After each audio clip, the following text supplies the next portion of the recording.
Praktek teknik reportase berita telah resmi dimulai di minggu ketiga mata kuliah teknik reportase dan investigasi berita yang diawali oleh kelompok 1 yang menampilkan hasil kerja mereka di depan kelas.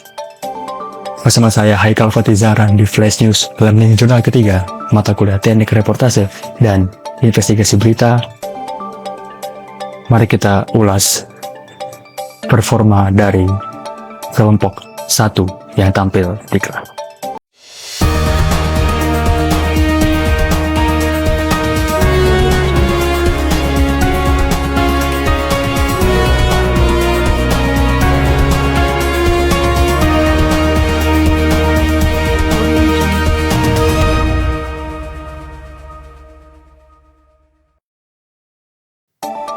Minggu ketiga dari mata kuliah teknik reportase dan investigasi berita telah selesai dilaksanakan pada Selasa lalu, tanggal 16 September tahun 2025 di dalam kelas kampus UIN Sultan Maulana, Serunding, Banten, dan didampingi langsung oleh dosen mata kuliah ini yaitu Bapak Dr. Adi Kusuma MSI.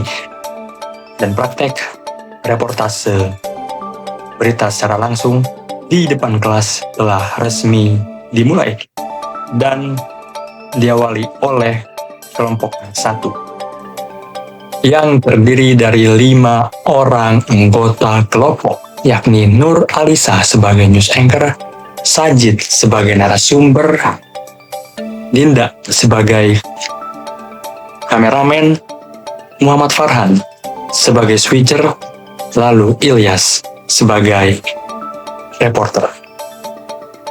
Mereka membawakan sebuah berita mengenai kecelakaan yang dialami oleh 2 orang warga sipil dan mengalami banyak sekali luka-luka yang diterima di TKP.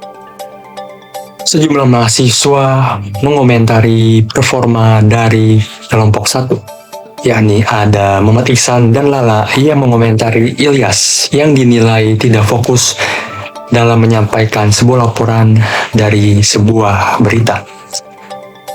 Dia dinilai tidak fokus dan seharusnya menghadap ke kamera sambil melaporkan.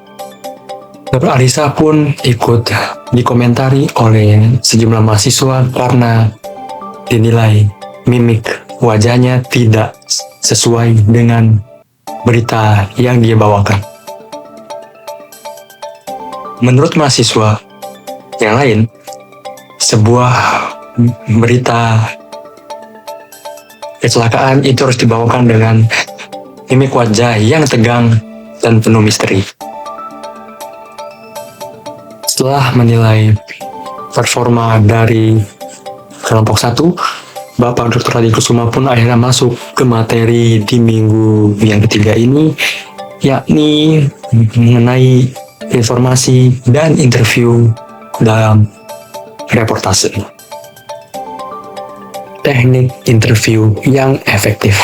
1 dari persiapan, yaitu menentukan narasumber dan topik, menyiapkan daftar pertanyaan, dan mempelajari topik dan mengenali sifat narasumber. Yang kedua, dari pelaksanaan, yaitu menggunakan bahasa yang baik, mendengarkan aktif narasumber, dan mengembangkan semua pertanyaan. Dan yang ketiga itu buat narasumber nyaman dan mengendalikan jalannya wawancara. Dan yang terakhir itu ada menggunakan struktur berita, yaitu 5W1H, agar wawancara itu berjalan dengan baik dan hikmah tanpa adanya miskomunikasi dari si narasumber dan si reporter. Lalu ada jenis-jenis wawancara, wawancara pribadi, ada wawancara tertutup, wawancara terbuka, wawancara telepon, tertulis, dan lain sebagainya. Sampai berjumpa di minggu keempat mata kuliah teknik, reportase, dan investigasi berita. Saya Haikal Fatih Zahran pamit undur diri melaporkan dari studio.